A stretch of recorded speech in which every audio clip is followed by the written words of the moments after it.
그런 인사하겠습니다. 우리 항상 기뻐합시다. 우리 항상 기뻐합시다. 쉬지 말고 기도합시다. 쉬지 말고 기도합시다.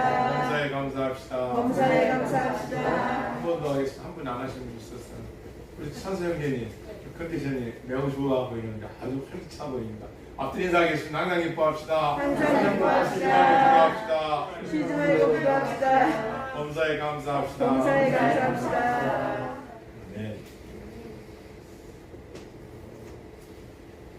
공부라는 것은 이해가 아니라 암기다 이렇게 말합니다. 근데 요즘 세상은 이해가 중요하지 암기가 중요하지 않다. 그래서 모든 교육 과정을 암기 위주가 아니라 이해 위주로 해야 된다 이렇게 주장하는 교육자들도 많이 있습니다. 그런데 제가 최근에 어떤 걸 또 이렇게 보게 되면 공부는 암기지 이해가 아니다. 암기다는 거예요. 근데 제가 옛날에 읽었던 책도 생각나요. 사람이 지식이 머릿속에 인지되고 이해되는 방법은 사전 지식이 있기 때문에 그 지식을 이해하는 거예요. 그러니까 우리는 이걸 배경 지식이라 그래요. 아기가 엄마 아빠 이렇게 말을 하면서 뭐 지금부터 할아버지 할머니 말하지 않아요. 그럴 수도 있겠지만 거의 엄마 아빠라는 것은 내가 자주 들었던 것, 누구로부터 자주 들었듣고 내가 반복해서 들었던 것들이 인지되고 그 다음에 새로운 지식이 들어왔을 때 그거에 네트워크가 돼가지고 그것을 섭립하면서 이해하고 그 안에는 하나님이 우리 지정으로 만들었으니까 창의성으로도 이렇게 두뇌가 발달됩니다. 그래서 천재는 여러분 어떤 걸 그대로 딱 보고 다 암기할까요? 선생님, 천재는 뭐 모든 걸 그냥 다 할까요? 처음 보는 걸 탁 하면 기억 나고 다 머릿속에 들까요? 아니면은 천재는 우리가 모르지만 많이 노력을 할까요?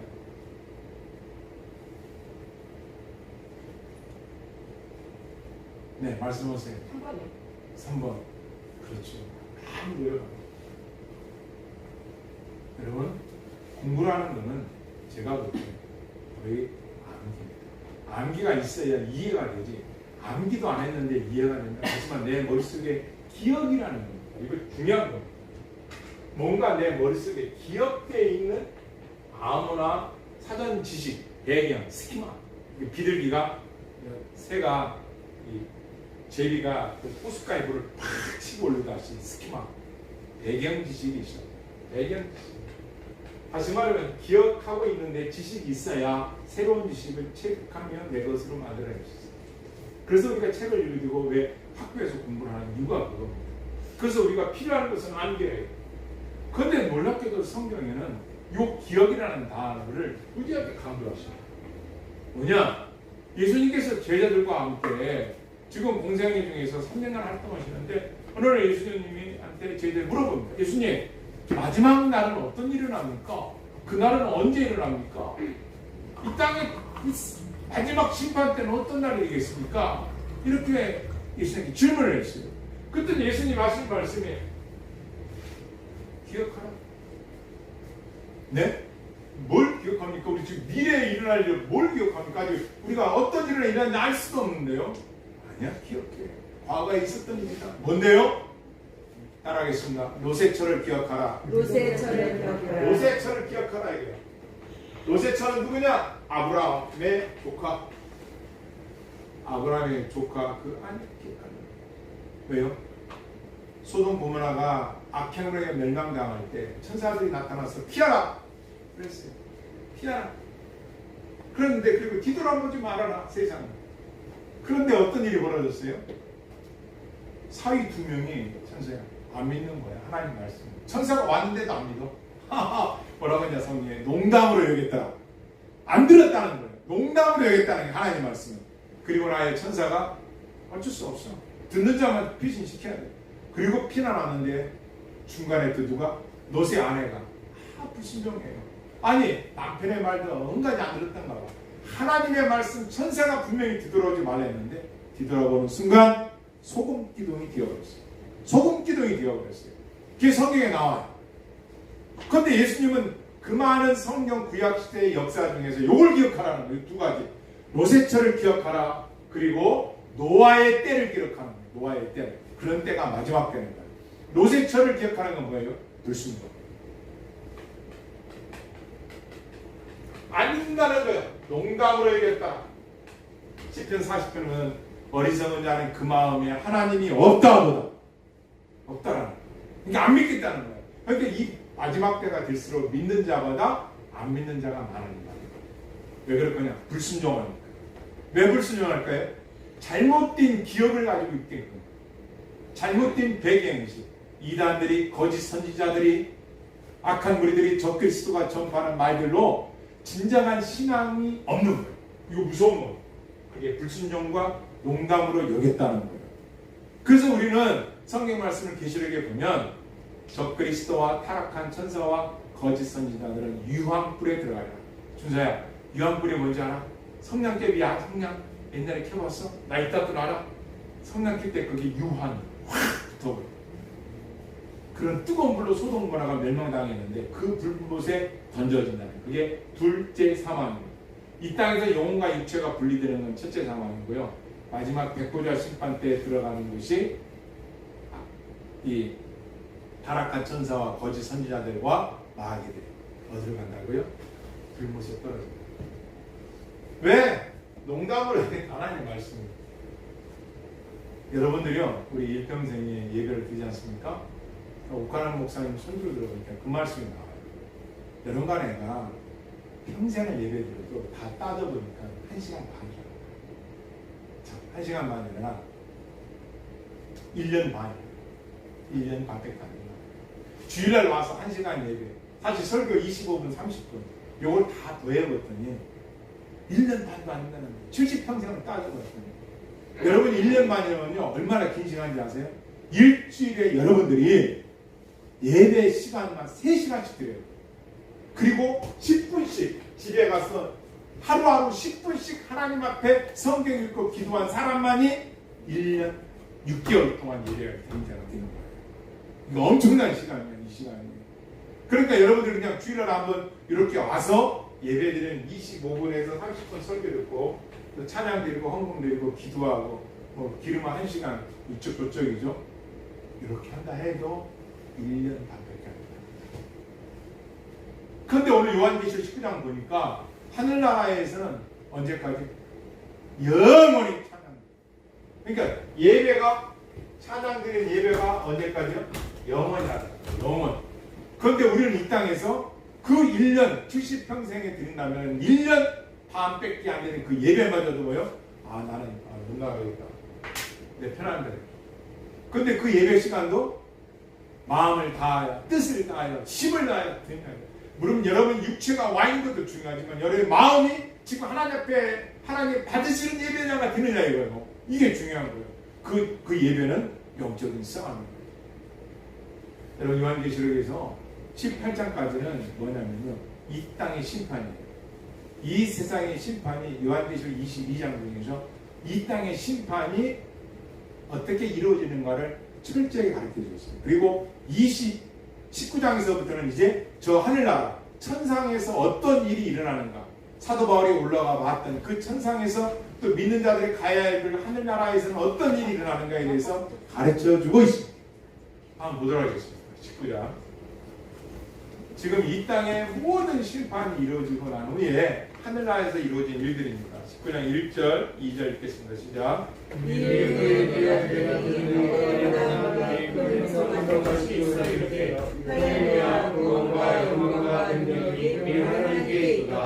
그의 심판은 참되고 의로운지라. 은혜로 하나님의 거룩한 큰 은혜를 심판하사 자기 주문의 의미를 그 은혜의 손에 바꾸셨도다.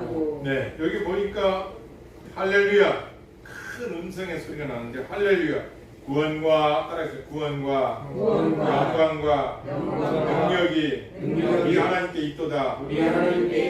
첫 번째로 여러분과 깨달을 것은 이겁니다. 지금 이 세상에 반모섬에 있는 요한을 통해서 마지막 날에 일어날 일들을 가르쳐 주셨는데 어떤 일이 일어나느냐? 천상에서 보니까 이 세상의 심판이 18장까지 다 이루어졌어요. 그런데 하늘나라에서 뭐를 해요? 준서야? 하늘나라에서는 찬양을 부른다는 거예요. 아니 심판이 이루어졌으면 어떤 게 우리가 생각할 때는 안타까움도 있고 막 이런 게 아니라 왜 찬양을 드릴까요? 당연하다. 당연하니 심판이 공정한 심판을 했기 때문에 찬양을 부른다는 거야. 그러니까 이 땅에서 억울한 일을 당하고 이 땅에서 너무 답답하고 힘들고 어려웠던 자들이 하늘나라에서 하나님 앞에서 심판을 받는데 정확한 심판을 받고 나니까 찬양을 우리 하나님은 공의롭다. 우리 하나님은 영광을 받으시기에 합당하시다. 할렐루야. 이 할렐루야를 영원히 한다는 거예요. 영원히. 왜? 그 심판이 공의로운 심판입니다.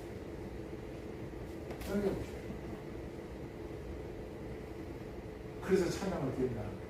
그래서 이 찬양은 따라하십니다. 승리의 찬양입니다. 승리의 찬양입니다. 이 찬양 뭐예요?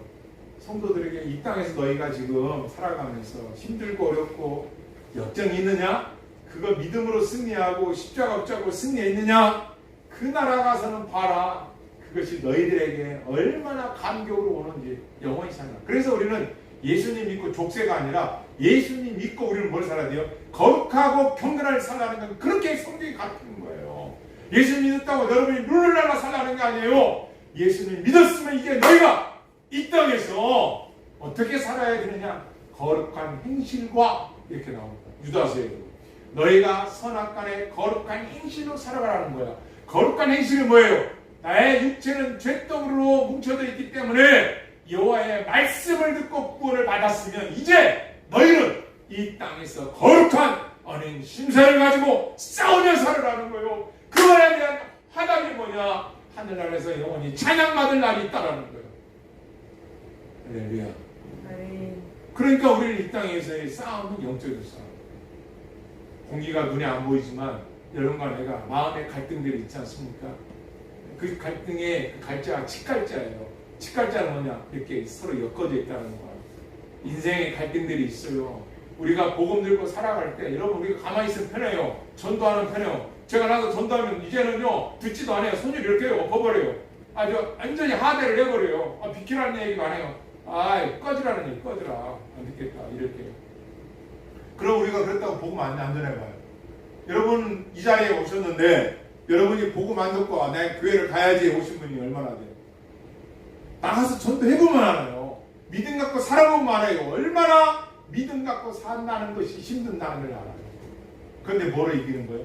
하지만 주님은 내 죄값을 갚아주기 위해 십자가에서 뻘거벗고 십자가 빌려 죽어주셨는데 그 생각한다면 뭔 일거든요. 그래서 이 땅에 복음이 들어와서 지금 여러분과 내가 이 자리에서 예배를 드릴 수 힘이 어딨느냐? 하나님의 그 은혜 때문에 하는 거야. 할렐루야. 그래서 여러분 우리가 왜 같이 예배드려? 서로가 협력하여 선을 이루러 가기 때문에. 여러분 혼자 예배드리면 아시죠? 가정에서 성경 읽고 쉽습니까? 예배는 쉬워요. 같이 남편 되시면 같이 찬양하고 같이 기도한다면 얼마나 더 큰 역사가 일어나겠어요. 쉬운 게 아니에요. 그래도 우리는 왜 이 길을 가는 겁니까? 나오잖아요.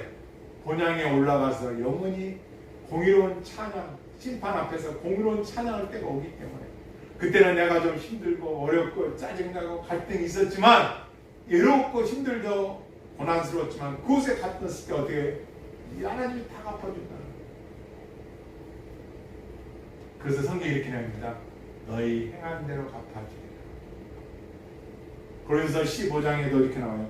주 안에서 너희가 그러므로 주 안에서 너희가 선을 행하되 어떻게 해요? 열심히 하라는 거예요. 주의 일을 놓치지 말고 열심히 하라는 거예요. 이것이 승리에 대한 찬송 부를 날이 온다는 거예요. 두 번째로는 여기 보면 하나님의 심판이 참되시고 의롭다는 뜻은 뭐냐? 이 땅에서 복음 전하다 선교사님들, 목회자들, 성도들 중에 복음 전하다가 순교당하는 분들이 있어요. 생각해 보십시오. 평생을 주를 위해 살았는데 낙을 누리지도 못하고 세상 사람들이 누리는 낙도 누리지 못하고 죽었는데 그 핏값을 하나님 어떻게 한다고요? 천국에서 갚아주죠. 그죠?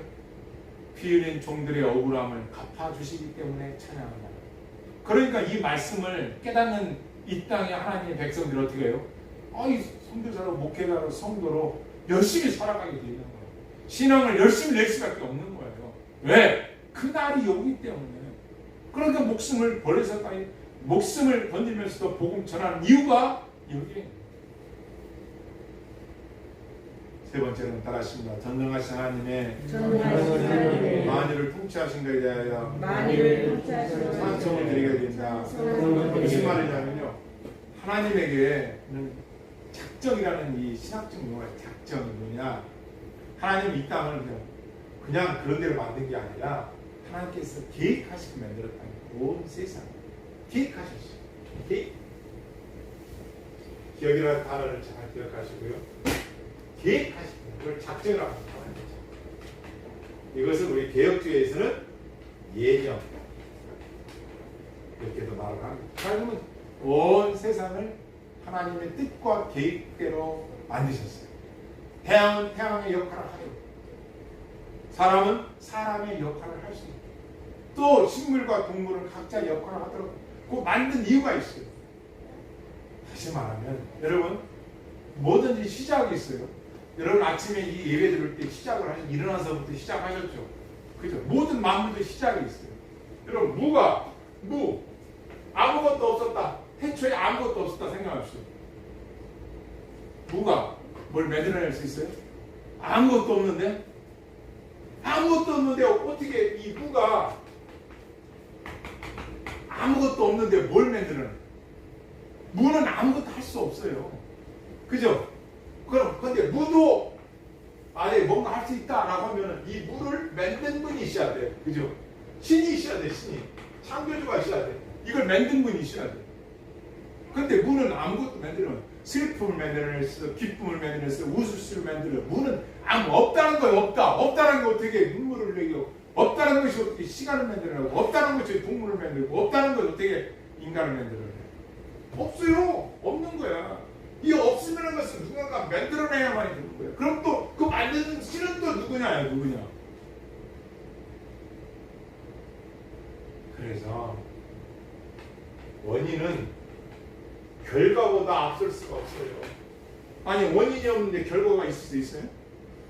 그죠? 결과는 원인이 있으니까, 창조하신 분이 있으니까 이 세계가 만들어진 거야. 아멘. 근데 이걸 믿으라는데 어디서부터 하는 거예요? 하나님은 안 믿겠다는 거예요. 안 믿는 이유가 뭐냐? 없다라는 거. 없다. 야, 없는 데서 어떻게 동물이 나오고 식물이 나오고 인간이 나올 수가 있어? 그 말이 안 되는 거지.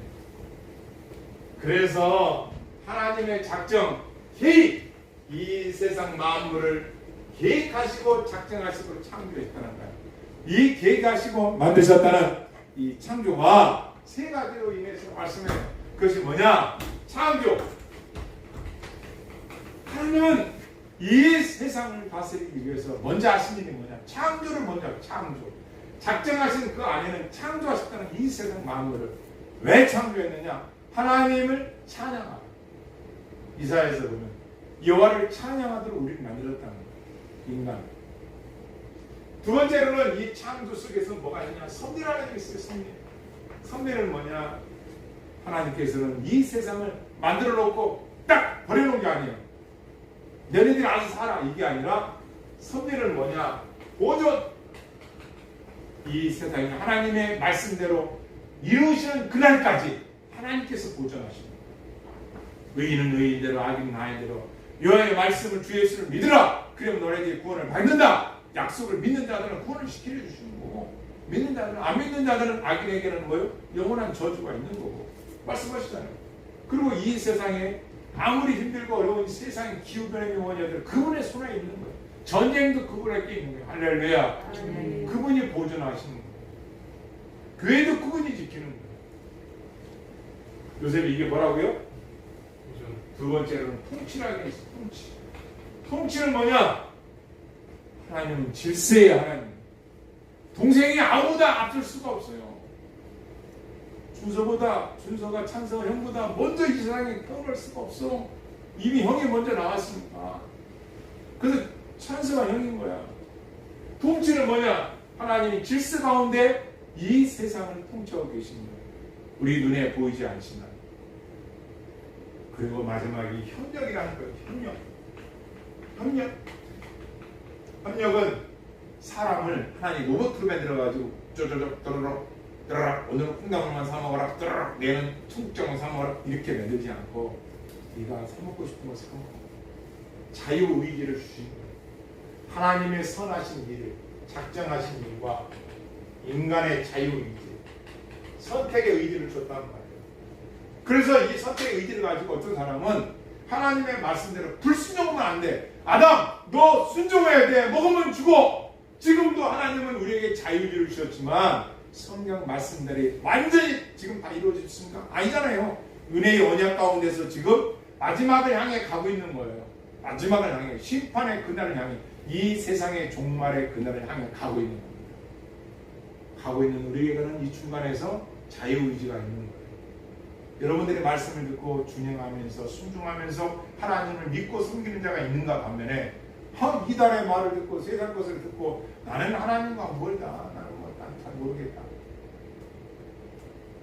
그들이 성격 여기에 대한 죄값은 그들이 당하는 거예요. 그죠? 그렇잖아요. 이거예요. 그러니까 우리는 뭐냐? 이 성경에 보니까 심판이 있다라는 거예요. 심판. 이 전체적인 그림 속에서 이제 마지막 심판을 넣어서 여기서는 아니라 천상에서 있다는 거예요. 죽음할 후에 언제 죽음할 때. 예수님 앞에 제자들이 질문을 했더니 예수님이 이렇게 말씀하십니다. 그 능력은 어디 가야 되냐? 하나님께 있다는 거예요. 그러니까 19장 할렐루야 구원과 영광과 능력이 따라하시면 우리 하나님께 있도다. 우리 하나님께 있도다. 우리라는 단어, 우리 한국 사회에서 이 우리라는 단어 참 중요해요. 우리가 친하면 우리라는 단어죠. 우리 가족, 우리 아내, 우리 남편, 우리 교회, 우리라는 단어가 참 친근감이 있어요. 여기 성경에 보면 우리라는 거. 믿는 자들이 이제는 천상이니까 믿는 자들만 들어가 있는 그곳에서 믿는 자들이 우리라는 표현을 쓰는 그리고 우리 하나님께 뭐한다? 찬송한다. 이렇게 말씀하는 거예요. 우리 하나님께 찬양한다는 거예요. 우리 하나님께 왜? 구원과 영광과 능력이 무한하다는 거예요. 구원과 영광이 무한하다는 거예요. 따라하겠습니다. 구원과 영광과 능력이 무한합니다. 여러분 제가 질문해 드릴게요. 우리는 왜 구원을 받아야 할 필요성이 왜 있을까요? 왜 우리가 구원받아야 할 필요성이 왜 있을까요? 우리 준성 왜 우리가 구원받아야 할까요?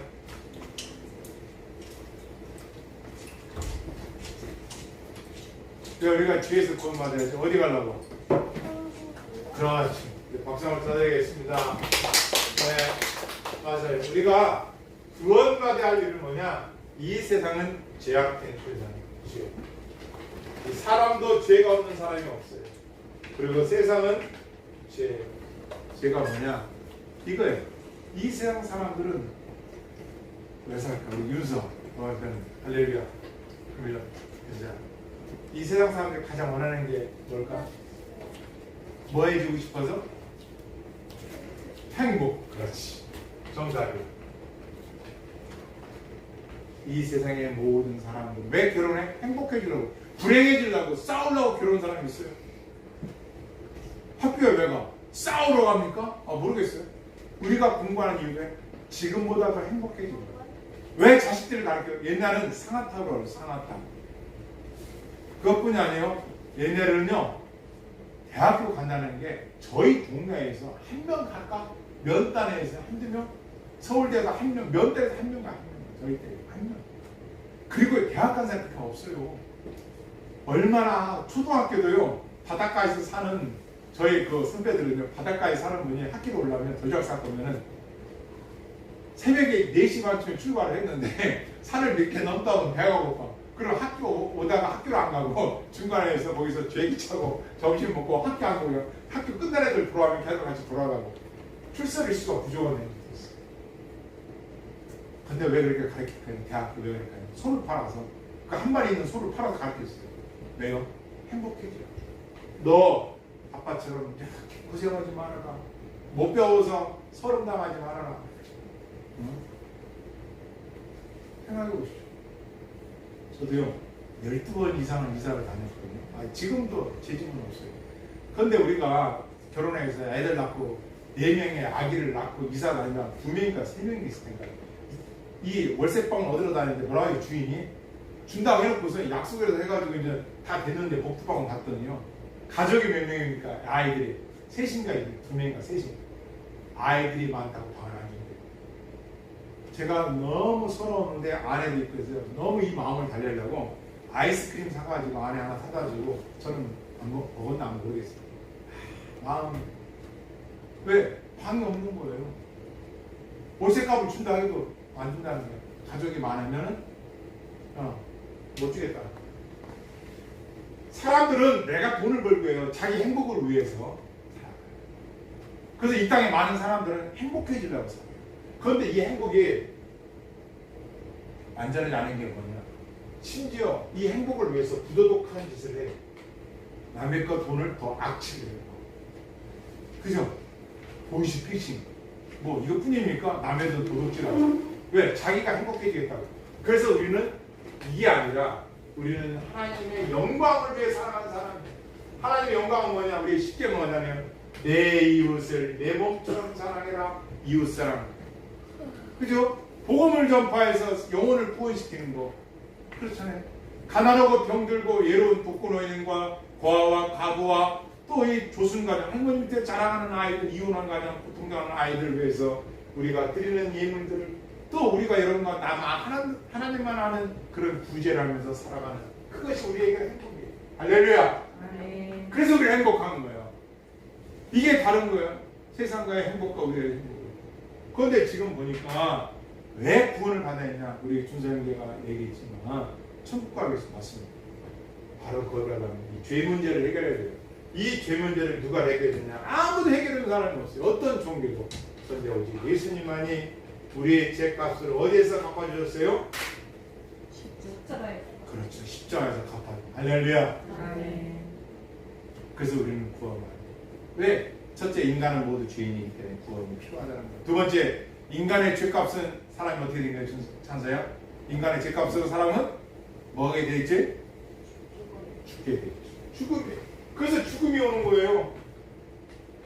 왜? 우리의 조상 아담 하와가 하나님 말씀에 불순종해서 죽음이 들어왔어요. 죽음이 뭐라고요? 불순종해서. 죽음이라고.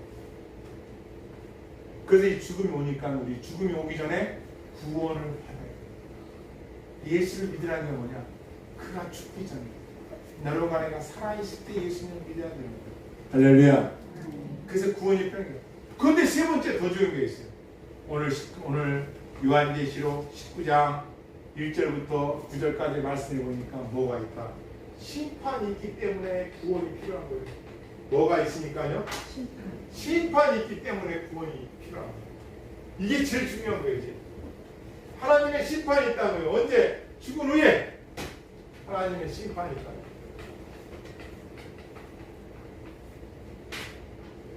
그래서 구원이 필요합니다. 여러분과 나뿐만 아니라 이 세상에 해야겠어요. 그날이 언제 할지 몰라요. 서두에 말씀드렸죠. 예수님 마지막 때는 어떤 일이 종말이 일어납니까? 그때 너의 처를 기억하라. 노아의 때를 기억. 노아의 때는 어떤 때예요? 하나님께서 비를 물로 하늘에서 비를 내려서 네? 물르다가 심판한다 했는데 사람들 어떻게 안 들어요. 안 들어요. 롯의 처녀는요 천사가 나타나서 구원받아야 됩니다. 피하십시오. 곧 멸망당합니다. 안 들어요. 그래서 메멘토 모리라 말이죠. 복음을 기억하라. 메멘토 모리 뭐냐면요 이탈리아 장군들이 로마 이탈리아 장군들이 전쟁에 나가서 이렇게 승리하잖아요. 승리하면 말 앞뒤로 말 그 8마리인가요? 8마리가 딱 마차를 끌어요. 거기에 승리한 장군을 전쟁에 승리해 왔어요. 펼쳐서 탁 왔으면요 말 8마리가 끄는 말 8마리 끄는 마차에다가 그 장군을 딱 태워요. 그리고 하인이 딱 타요. 마부가 딱 하고 그 장군을 옆에 태우는 거예요. 그럼 사람들이 뭐예요? 환호하겠죠. 우리나라 같으면 색종이 같은 거 뿌리겠죠. 꽃가루 뿌리겠죠. 그때 뭐라고 합니까? 이 마부가 이 장군한테 사람들이 군중들이 막 환호할 때 메멘토 모리, 메멘토 모리, 메멘토 모리, 메멘토 모리, 메멘토 모리. 뭐요? 왕이요, 장군이요, 죽음을 기억하셔야 됩니다. 지금 그 찬사 받는다고, 그 잘났다고 하는 저 박수소리 받는다고 당신 영원히 사는 거 아니야. 이 땅에서 당신도 죽어. 이 지금 당신이 박수 받고 잘 나갈 때 까부지 마시고 교만하지만 당신에도 죽음이 온다는 걸 기억하는 거예요. 이게 지혜. 그래서 메멘토 모리, 기억하라는 거예요. 기억. 공부는 뭐로 한다? 찬서야? 이해한다? 암기한다? 암기를 하는 게 있어야 이해가 되는 거야. 아무 지식이 없는데 어떻게 이해를 해? 그래서 이걸 사전지식, 스키마, 배경지식이라는 거예요. 그래서 기초 공부가 중요한 거예요. 왜? 기초를 통해서 새로운 아는 지식들을 습득을 하기 때문에. 왜 우리가 외국어를 많이 이렇게 배우려고 하는 거예요? 우리가 가진 언어로 공부하는 것보다 외국어를 공부하면 더 많은 지식을 내 것으로 만들 수가 있기 때문에. 그치 요셉아? 이게 중요한 거예요. 그래서 기억하라는 거예요. 기억. 우리는 뭘 기억하라? 이 땅에 있을 때 심판이 있음을 기억하면서 우리 살아요. 그렇다면 우리는 늘 우중충충하게 늘 이루고 살아라는 게 아니에요. 그날이 있으니까, 옆으로 인사했어요. 그날이 있으니까 그날이 있으니까 믿음으로 참고 삽시다. 믿음으로 참고 삽시다. 믿음으로 기뻐하며 삽시다. 믿음으로 기뻐하며 삽시다. 할렐루야. 아멘. 이게 중요해요. 그래서 여러분과 내가 지금 이렇게 예배를 드려요. 심판이 있기 때문에. 히브리서 9장 20절 보겠습니다. 성경책 히브리서 9장 20절에 마이크 하나만 읽어주시고 같이 한번 보겠습니다. 히브리서 9장 27절 말씀.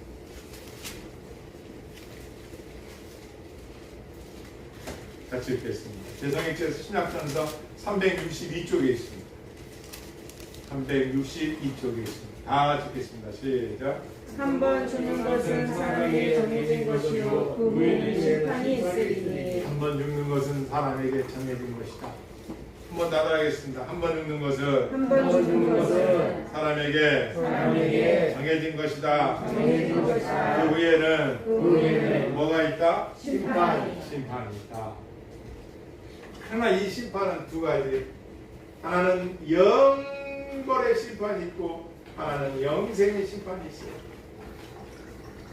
어떤 자는 영원한 벌을 받는 심판이 있고 어떤 자는 영원히 사는 심판이 있어요.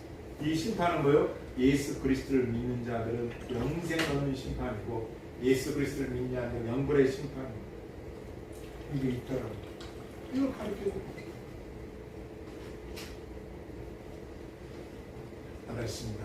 우리가 혼인잔치에 들어가야 합니다. 네, 자, 저희 성경 19장 다시 계시록 보시겠습니다. 계시록 19장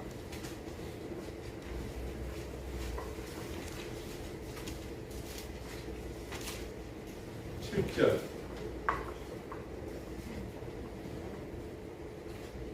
자, 6절, 7절. 제성제 신약 418쪽에 있고요.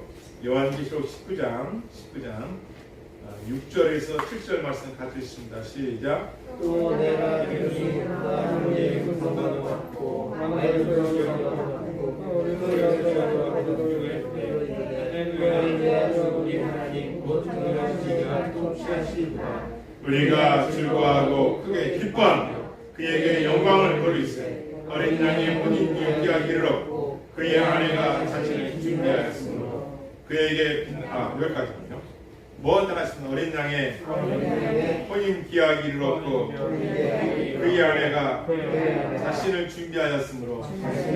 여기 보니까 뭐가 있다 그래요? 무슨 혼인? 마이크 무슨 혼인이에요? 그렇죠. 어린 양의 혼인잔치가 어린 양은 누굴 가리켜요? 예수님. 네, 예수님. 예수님이 신랑이고 우리는 신부가 되는 거예요. 이 땅의 교회는 신부예요. 여러분과 나는 신부가 되는 거예요. 혼인잔치 때문에. 마태복음 24장 20절에 나오는 이게 나와요. 이 마지막 때에 누구는 혼인잔치에 들어가고 누구는 혼인잔치 못 들어가느냐. 그래서 지혜로운 처녀 비유의 말씀이 있어요. 지혜로운 처녀. 이 지혜롭다라는 말은 조심성이 있다, 신중하다, 이런 뜻을 갖고 있어요. 신중하고 조심성 있는 사람이 누굴까? 그 다음에 미련한 처녀가 있어요. 미련한 뭔가 봤더니요. 바보라고 나와 있어요. 번호에 보니까. 그러니까 지혜로운 처녀는 어떻게 해요? 지혜로운 처녀. 이 쓰기라고 하는데 히프로네시스. 사려 깊은, 신중한, 그러니까 조립성 있는 사람을 말하는 거예요. 근데 미련한 처녀는 뭐냐? 이 미련한 처녀는 이게 없어요. 바보라고 얘기해요. 바보. 듣질 않고 깨닫지 못하는 자들 말하는 거예요. 고집세고 교만한 자를 말하겠죠. 자, 이 지혜로운 처녀는 뭐였냐면요. 신랑이 온다고 약속을 했어요. 그래서 지금 신랑을 맞으려면 등불이 있어야 되거든요. 등을 준비해야 되고, 그냥 뭐가 있어야 돼요, 요새가? 찬세 뭐가 있어야지? 등이 있으면 뭐가 있어야지? 기름. 그렇지, 기름이 있어야지. 왜? 기름을 태워서 등불이 빛나는 거니까. 여러분 지금 전기 쓰니까 잘 모르지만 저와 같은, 요새도 좀 잘 모르겠죠. 저 같은 등불을 켜고 살았어, 어렸을 때. 전기 들어오기 전에.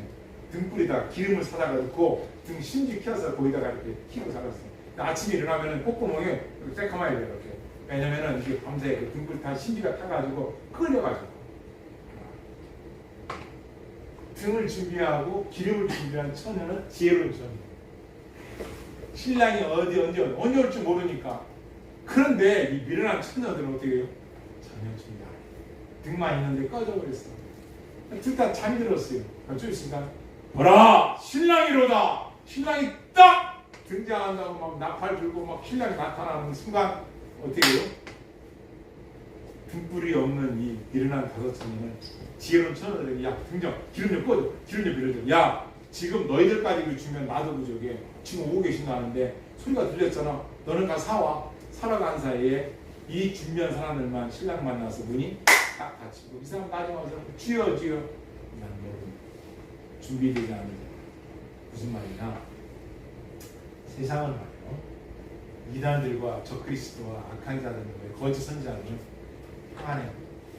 정말이 언제 올지 몰라. 평안하다니까. 걱정하지 마. 연여 걱정 없어.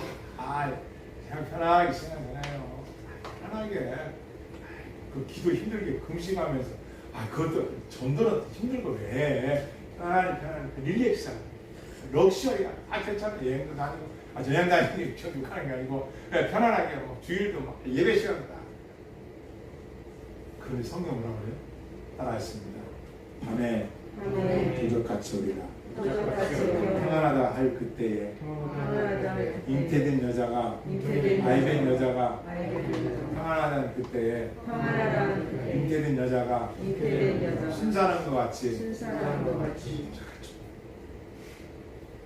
그러니까 여러분과 내가 지혜로운 처녀 살아 깊은 신중성 있는 여인처럼 되려면 우리는 이 땅에서 이 세상에 일어난 일들을 통해서 우리가 두려워나 떠는 게 아니라 언젠가는 예수님이 다시 오신다고 했으니까 맞을 준비하는 자세를 갖고 살아야 돼요.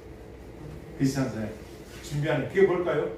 그렇죠. 여러분들 이렇게 예배드리고 집에 돌아가셔도 성경 말씀을 읽으시고 그리고 하나님 앞에 기도하고 제가 얘기했죠.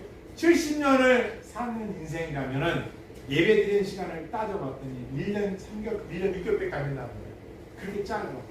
그 시간은 일주일에 3시간을 하나님 앞에 드려야 되고 10분씩 집에서 예배드리는 시간이 합쳐져야 그 시간이니까. 그런데도 이것도 다 까먹고 이것도 안 된다면 우리는 준비하는 사람일까요? 생각해보시죠. 그날 어떨 거예요? 저는 옛날에 욕하는 목사님처럼 여러분에게 전하는 거예요. 복음을. 그죠? 저도 준비해야 되니까 깨어있어야 되니까 여러분도 깨어있어야 되잖아요. 이게 저희 사명이에요. 에스겔서에 이런 말씀입니다. 바스코나 너희가 복음을 전하는데 그 죄인들이 네가 전했는데 안 들으면 그 죄값을 그에게서 내가 걷겠다. 그 빚값을 그에게서 네가 전했는데 안 들었습니다. 그러나 네가 전하지 않아서 그거 못 들었다면 그 빚값은 바스코에게서. 그래서 옛날 선지자들은요 엄청 많습니다. 그러니까 듣든지 아니든지 왕이든지 상관없어요. 거침없이 복음 전했어요. 심판 날이 있는 걸 전했어요. 오늘날 우리는 어때요? 저 자신부터 여러분에게 이런 설교 메시지를 그렇게 많이 전했습니까? 그동안? 많이 못 들어보죠. 복음만 많이 전했죠. 사실 우리는 뭐예요? 경각심, 이스라엘. 여러분 보세요. 가끔 TV 보면 근데 심폐소생술 봤지? 심폐소생술은 왜 할까? 왜? 살리기 위해서. 그죠? 심폐소생 살리기 위해서. 저 어려 보니까 지하철에서 어떤 분이 쓰러졌어, 지하철에서. 그러니까 쓰러지가 나왔는데 한 여자가 가야 되는데 그냥 나와서 그 사람을 살려냈어요. 심폐소생술. 살리려고 심폐소생술 하는 거예요. 왜 하나님께서는 이 마지막 때 언제가 될지 모릅니다. 만년을 될지 천년을 될지 백년을 될지 내일이 될지 아니면 10년을 될지 저도 몰라요. 그런데 왜 하나님은 심판날이 가까울수록 세상의 혼란과 기근과 전쟁과 배고픔과 다툼과 갈등이 많이 있을까? 하나님께서 택한 자들을 구원하십니다. 그죠? 잠들지 않게 하려고 심폐소생을 하기를 위해서 환란이 있는 거야, 이 세상에. 그렇지 않으면 그런 환란과 역경과 고난이 없으면 하나님의 백성들이 때가 있을까? 지혜를 다도천처럼 준비할까? 준비하지 않겠지. 다 잠들겠지. 그래서 하나님께서는 그런까지 허용해 놓으신 거예요. 그래서 우리는 그런 가운데서 우리가 기쁨을 갖고 하나님을 찾고 하나님 앞에 예배하여 하야만이 될 이유가 이 세상이 우리에게 가르쳐주는 것은 우리로 깨어나라고 심폐소생술 하는 거야. 그러니까 우리는 이것이 감동이야. 이게 감격이야. 나로 하여금 다시 옛날 죄의 구덩이로 나가지 않도록 지켜주시는 그 하나님. 그리고 내가 이 땅에서 믿음을 갖고 세상과 싸워 이기면서 살아가는 순간순간을 하나님이 우리를 보고 계시고 도와주신다는 걸 믿는 거예요. 그리고 우리가 그렇게 승리해서 천국에 들어갔을 때 그때 네가 그 어렵고 힘들 때 내가 너를 도와주면 너를 나는 의지했다는 걸 축복해주고 찬양합니다. 그래서 찬양한다. 영원히 찬양한다. 영원히 찬양하라 내 영혼아. 아멘. 찬양하라 내 영혼아. 내 속에 있는 엎드라 다 찬양하라. 할렐루야. 아멘. 그 여러분이요 예배드리고 가정에 가서 집에 와서 학교도 어디든 찬양은 권세가 있고 하나님의 임재가 있고요. 찬양은 마귀가 떠나가요. 찬양은 치료도 받고요. 찬양은 능력과 기적을 받을 수가 있어요. 할렐루야. 근데 이 찬양도 악한 사탄 마귀가 또 엉뚱하게 속이는 거죠. 그래서 우리는 찬송가를 또 영감 있는 복음성가를 부르면서 우리는 이 세상을 기도하면서 말씀에 나가는 거예요. 말씀을 맺겠습니다. 그날이 있다는 거예요. 어린 양의 혼인잔치가 있다는 거예요. 혼인잔치. 혼인잔치는 신랑 혼자 하는 겁니까? 아니에요. 신부 혼자 아닙니다. 그날이 있다는 거예요. 어디서? 하늘나라에서. 언제? 이 세상에 환난이 일어나요. 고난이 일어나요. 고통의 시간이 있었을 때 재림 전에 이 잔치가 일어난다는 거예요. 재림보다 앞서 그때 하나님 예수님이 다시 오실 때 공중에서 이 땅의 교회들 하나님의 백성들이 주님과 함께 만날 그 혼인잔치의 날이 있다는 거예요. 그 날을 향해서 깨있고 준비하고 우리가 늘 여호와의 말씀 가까이 할렐루야. 아멘. 그 영원한 찬양의 날을 향하여서 여러분이 비록 힘들고 어렵고 짜증나고 또 더위와 또 장마 속에 있을지라도 기쁨으로 그 날을 향해 나아가는 성도가 되어야 할 줄을 믿습니다. 아멘. 마지막으로 이 말씀 한 절 제가 읽어드리고 마치겠습니다. 하나님 말씀 중에 이 귀한 말씀이 있더라고요. 따라하겠습니다. 보라, 내가 속히 이르니 이 책의 예언의 말씀들을 지키는 사람이 복이 있도다. 요한계시록 20장 10절 말씀이에요. 보라, 내가 속히 온다는 거예요. 지체하지 않겠다는 거예요. 속히 온다고 했으니 이것이 1년일지 10년일지 100년일지 우리는 알 수 없어요. 속히 온다고 했으니 오신다는 건 확실해요. 왜? 사도행 입장에 보면은 구름 타고 올라갈 때 너희 본 그대로 구름 타고 다시 오시리라. 심판 들어오시겠다 하셨으니까 속히 온다고 하셨으니까 우리는 뭐요? 맞을 준비를 이 땅에 하는 거예요. 저는 분명히 여러분에게 전했습니다. 여러분도 분명히 들었어요. 그렇다면 우리는 이제 각자 주님 안에서 우리가 서로 협력하여 선을 이루되 각자 우리도 그분만 준비를 해야 되는 거예요. 속히 온다는 거예요. 사랑하는 성도 여러분, 그날은 무덤 속에 있는 자들도 생명의 무덤 속에 있는 자들도 부활체로 일어날 것입니다. 믿었던 자들도 일어날 것이고 불신자들도 일어날 것입니다. 그리고 어떤 자는 생명의 부활, 어떤 자는 심판의 부활을 이루게 되는 그날이 올 것입니다.